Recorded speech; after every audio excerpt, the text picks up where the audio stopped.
নৌ দুর্ঘটনা তদন্ত বিচারে দীর্ঘসূত্রিতা, একমাত্র বিচারকের নৌ আদালতে ঝুলছে ৫,০০০-এরও বেশি মামলা। মৌসুমের শুরুতেই জমজমাট দেশি লিচুর হাট, দামও ভালো পাওয়ায় সন্তুষ্ট বাগান মালিকরা। আড়িয়াল খাঁর ভাঙন ঠেকাবে স্থায়ী বেড়িবাঁধ, নতুনভাবে জীবন সাজানোর স্বপ্ন ৫ ইউনিয়নবাসী।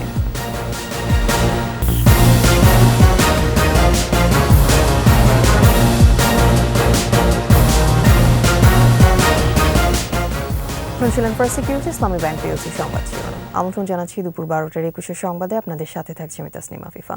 দর্শক, ২১ টেলিভিশনের সংবাদ একই সাথে সরাসরি দেখতে পাবেন আমাদের ফেসবুক পেজ www.facebook.com/2124/9।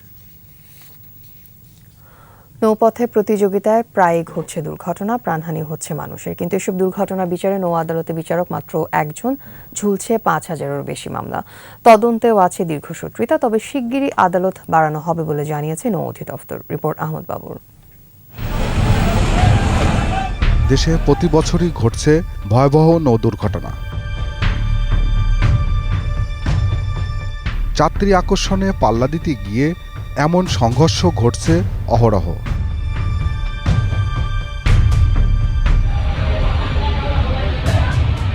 সম্প্রতি সদরঘাটে বেশি যাত্রী নেওয়ার প্রতিযোগিতায় পল্টনের লঞ্চের আঘাতে নিহত হয় অপেক্ষামান ৫ যাত্রী।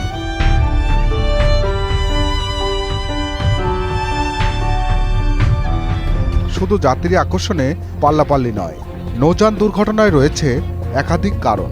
অতিরিক্ত যাত্রী বোঝাই, চলন যোগ্যতাহীন নৌযান চালনা, গোপনে নৌযানের নকশা পরিবর্তন, সনদহীন চালক, অকার্যকর সংকেত ব্যবস্থা, নৌপথের নাব্যতা ও ডুবোচর এবং সর্বোপরি নিয়ন্ত্রণ কর্তৃপক্ষের সমন্বয়হীনতা এর জন্য দায়ী।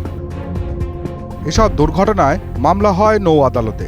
রাজধানীর আগারগাঁওয়ে নৌ পরিবহন অধিদপ্তরে স্থাপিত দেশের একমাত্র নৌ আদালতে ঝুলছে প্রায় ৫,০০০-এর বেশি মামলা। শুধু স্থগিতাদেশ নয়, সাক্ষী হাজির না হওয়া, তদন্তে বিলম্ব, বিচারক স্বল্পতায় মামলা নিষ্পত্তির হার কম। তবে নিষ্পত্তি হওয়া মামলায় শাস্তি হয়েছে বেশিরভাগ ক্ষেত্রে। মামলাগুলো দ্রুত নিষ্পত্তির জন্য আমরা কাজ করছি। আমাদের বর্তমানে একটা কোর্ট পরিচালিত হয় নৌপরিবহন অধিদপ্তর হেড অফিসে, এবং আমরা ইন ফিউচারে অতি দ্রুত চট্টগ্রাম এবং বরিশালে 2টা মেরিন কোর্ট পরিচালনার জন্য আমরা কাজ করছি। তবে বিভিন্ন সময়ে রুট পারমিট বাতিল করে ব্যবস্থা নিয়ে থাকে বিআইডব্লিউটিএ। যাত্রীর নিরাপত্তা বিঘ্নিত হয়।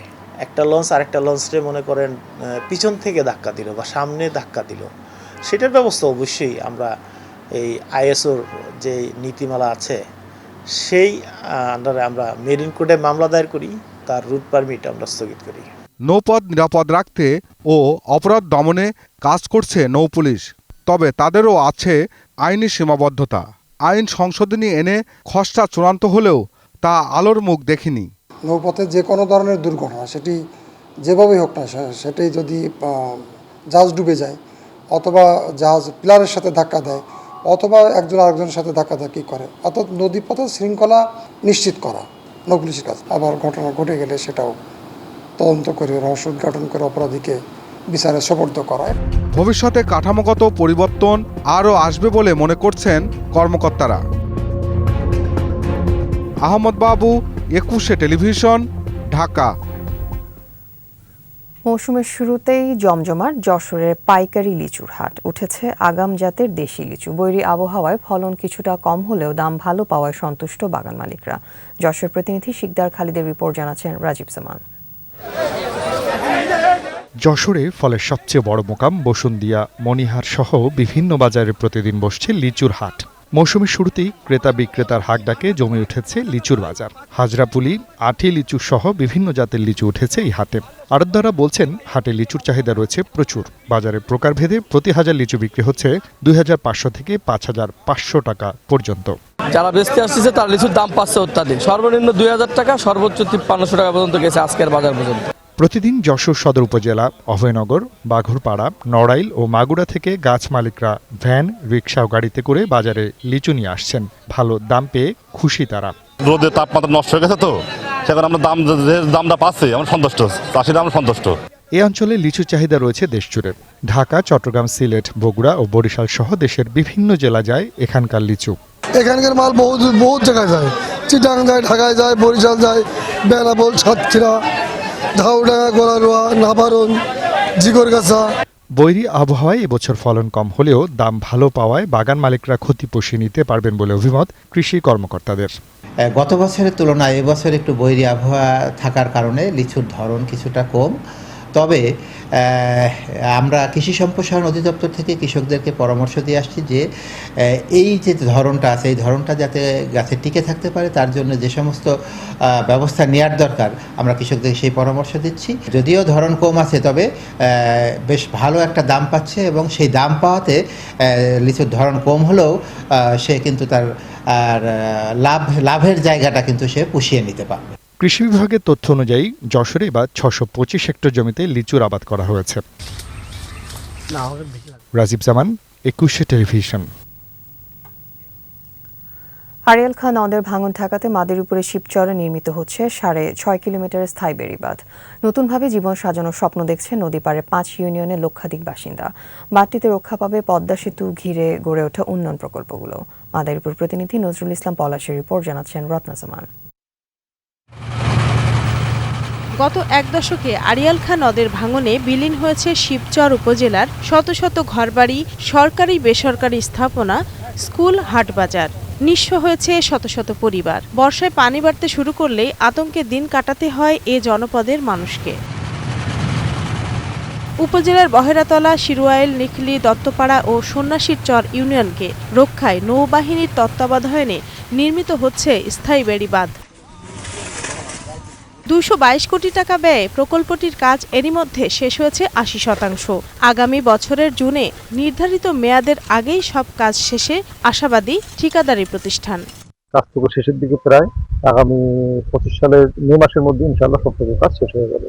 নতুন এই বাঁধ ঘিরে নদী ভাঙনের ভয়াল স্মৃতি ভুলে নতুন করে বাঁচার স্বপ্নে উচ্ছ্বসিত লাখো বাসিন্দা।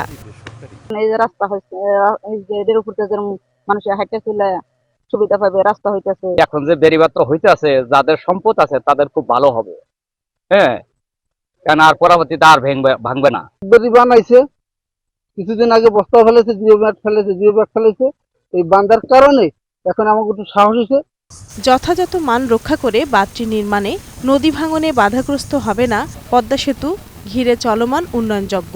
আশেপাশের যে সব সরকারি সম্পত্তি আছে, ব্যক্তি মালিকানাধীন সম্পত্তি আছে, এগুলো রক্ষা পাবে। তাছাড়া এখানকার শিবচর যেহেতু আমাদের পদ্মা সেতুর একটা কানেক্টিভিটি হয়েছে আর কি, এখানে আস্তে আস্তে যে আমাদের ডেভেলপমেন্টগুলো হচ্ছে, মানুষের জীবনযাত্রার মান বেড়ে বিস্তীর্ণ জনপদে খুলবে সমৃদ্ধি ও সম্ভাবনার নতুন দুয়ার, বলছেন বিশেষজ্ঞরা।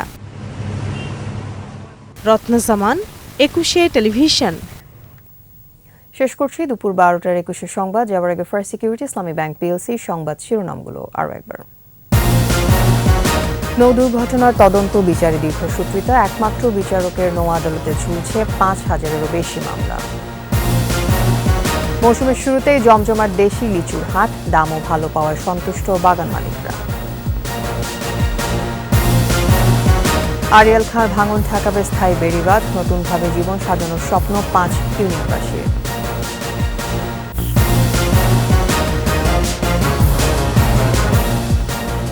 সর্বশেষ খবর জানতে ডায়াল করুন 2021 নম্বরে, ভিজিট করুন 21-tv.com ওয়েবসাইটে। এছাড়া ফেসবুকে লগ ইন করতে পারেন facebook.com/2124 অনলাইনে। এতক্ষণ সাথে থাকার জন্য ধন্যবাদ। আমাদের পরবর্তী সংবাদ দুপুর 2টায় দেখা আমন্ত্রণ রইল। 21-এর সাথে।